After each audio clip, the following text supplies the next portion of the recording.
Let me just say a couple things. The first is, Tim Murray, I think, did a terrific job of explaining the metamorphosis and the reimagination of the MassWorks program.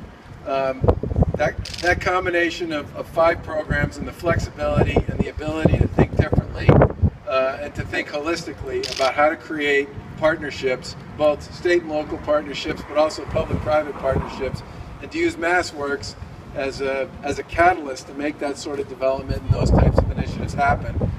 Absolutely correct. And I'm really glad he was listening when we talked about doing more of things that worked and fixing things that didn't, because that's exactly what we plan to do with MassWorks. We are going to continue to make that program a centerpiece of a lot of our activity in terms of public-private partnerships and state and local partnerships, but we're also going to expand that program and to do more with it. And I fully expect that we'll hear from a lot of cities and towns going forward, because this is a program that can bring real value to the Commonwealth and to local communities.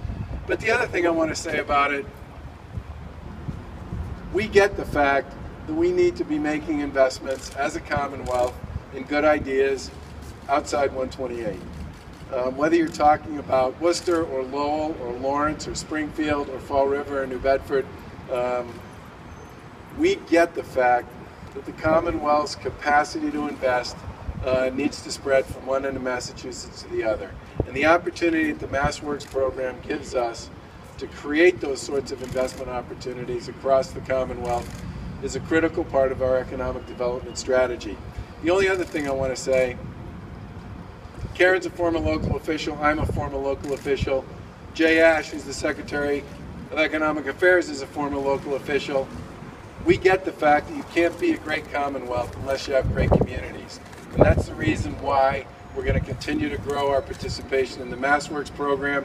It's why in a very difficult budget year, we put the largest amount of money that's ever been put out the door in the Chapter 70 program to support K-12 education. It's why we gave cities and towns a significant increase in general local aid as part of our budget program. And it's also why we put $300 million out since we've taken office in the Chapter 90 program to support city and town investments in roads and bridges in their communities.